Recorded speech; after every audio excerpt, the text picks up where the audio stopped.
Marshmallows and peanut butter, fried noodles smothered in gravy, and loose meat on a bun. Is your stomach starting to rumble? They were all popular sandwiches once upon a time, but sadly, they've all but vanished.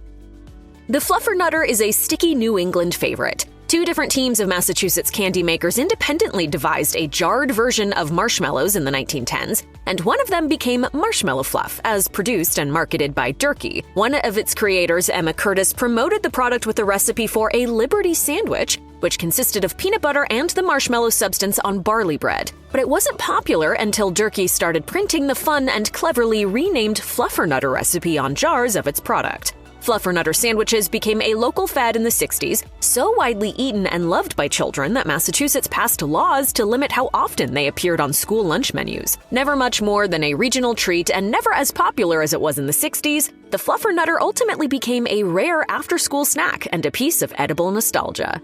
Who is the Joe behind the Sloppy Joe? Possibly no one. A heavily sauced variant on the loose meat sandwich, the Sloppy Joe likely originated in the 1930s or 40s, possibly at an Ohio restaurant or at a bar called Sloppy Joe's, located either in Havana, Cuba or Key West, Florida. The standard preparation involves dousing browned ground beef in a sauce made from ketchup or tomato sauce, barbecue sauce, brown sugar, and chili powder, adding chopped peppers and onions, and then serving it all on a hamburger bun. The whole thing is a savory but sweet mess that definitely earns its name. By the late 40s, the Sloppy Joe sandwich was well known across the United States, and by the 50s, it was a popular lunch choice among kids and teenagers in cafeteria lines. Have some more Sloppy Joes.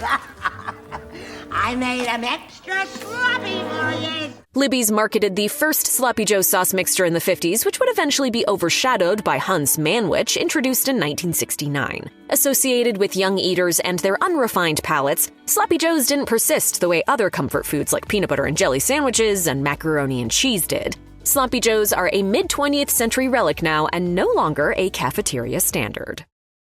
Hey, what is that, Liverwurst? Even though it's technically a sausage, the German food known as Liverwurst is so soft that it can be spread on crackers or bread just as easily as it can be sliced and stacked. Popular in the US from the 1940s until the 70s, it ranked with bologna as one of the most common and inexpensive sandwich fillings. Liverwurst's presence spawned another sandwich sausage that also became a fixture, braunschweiger, which is just liverwurst that's been smoked. By the 2020s, however, it became increasingly hard to find a braunschweiger sandwich, even in places like New York City, which is heavily steeped in deli culture. Then, more bad news came in September 2024 when Boar's Head opted to stop producing liverwurst entirely. The meat, which was processed at and distributed from a facility in Virginia, was the source of a listeria outbreak that led to mass illness and the deaths of 9 people.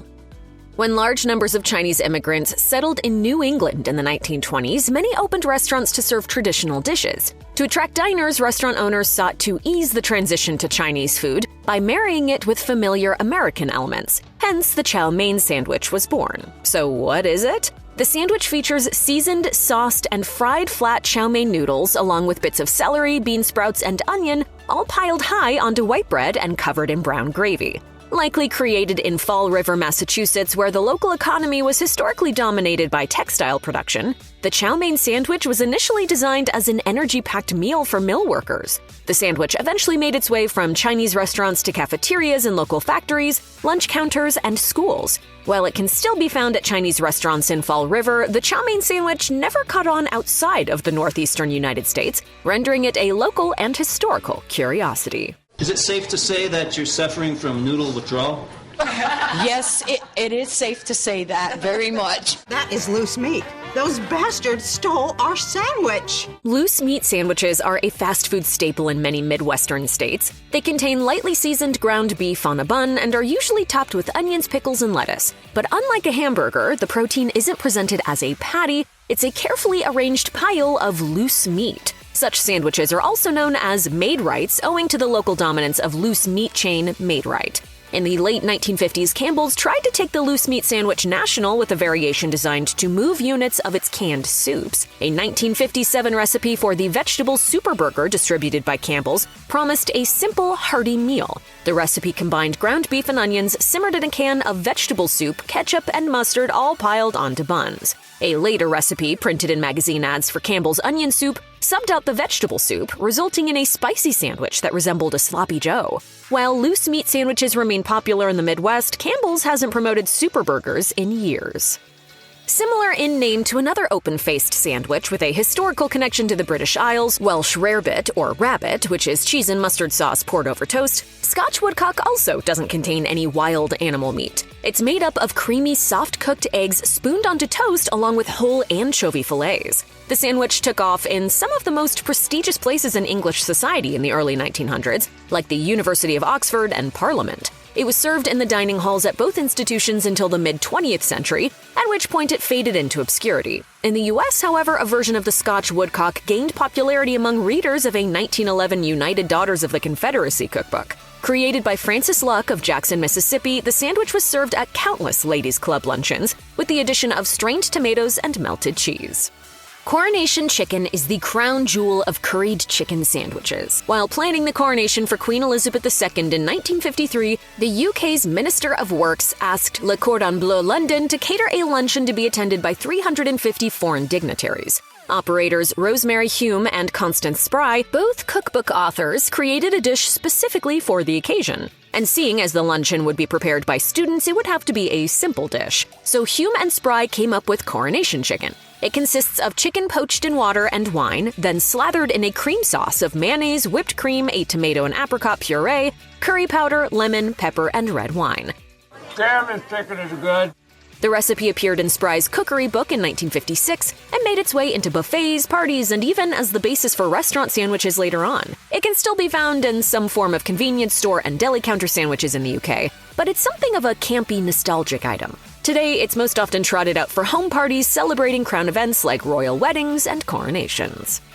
With a variety of styles, finger sandwiches are a delicate, light bite and could once frequently be found on the menus of everything from upscale meetings for civic organizations to bridal showers. Elegant and served on fancy plates and platters, finger sandwiches are almost the same thing as tea sandwiches, which appear in England at afternoon tea services. But the number of wealthy community organizations and women's leagues have declined over the last few decades, and younger Britons are moving away from their afternoon tea and snack breaks. During the UK's economic turndown in the 1970s, the idea of everything coming to a stop for a while for a cup of tea and a little sandwich started to fall out of favor. A full afternoon tea service with tiers of sandwiches and goodies to accompany a hot cup is more of a novelty now. That spells the end for thin little sandwiches.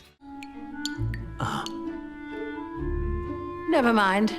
In the go-go era of the 1920s, the Brown Hotel in Louisville, Kentucky attracted 1,200 guests each night for a lengthy dinner dance. At the end of the evening, it was customary to order ham and eggs from the hotel restaurant. Chef Fred Schmidt's boredom with that led him to create a bespoke dish in 1926. A hot turkey sandwich served open-faced on thickly sliced bread, topped with tomato, bacon, and Mornay sauce. The Kentucky Hot Brown, as it was named, set off a trend in fancy hot sandwiches prepared by hotel and club kitchens. The Stratford Club in Pittsburgh introduced the similar Turkey Devonshire soon after. Hot sandwiches covered in creamy sauces was a distinctly 1920s phenomenon. While the Brown Hotel is still open and serving plenty of Kentucky Hot Brown sandwiches, the widespread popularity of these elaborately prepared meals in an upscale environment was ultimately a fad that may have died with the start of the Great Depression. While it may sound revolting to those who didn't grow up eating it, the banana and mayonnaise sandwich could only have been born in a place where both ingredients are in plentiful supply, the South. Banana pudding is a staple in the southern United States, and so are mayonnaise-based luncheon salads, so it only makes sense that someone decided to make a sandwich out of those ingredients. It's believed to have caught on during the Great Depression when residents of the particularly hard-hit South had to get creative and economical with food choices. Bread was cheap, and sliced bananas provided a meat-like heft. Those reared during the Great Depression carried on the banana and mayonnaise sandwich tradition, serving them to their own children, thus preserving the sandwich for at least another generation. It's now somewhat of a delicacy rather than a widely served item. In a 2018 NBC Sports feature, Dale Earnhardt Jr. shared his recipe for a banana and mayonnaise sandwich, presenting it more as an anomaly than a traditional sandwich, as it's been largely forgotten. Pretty good.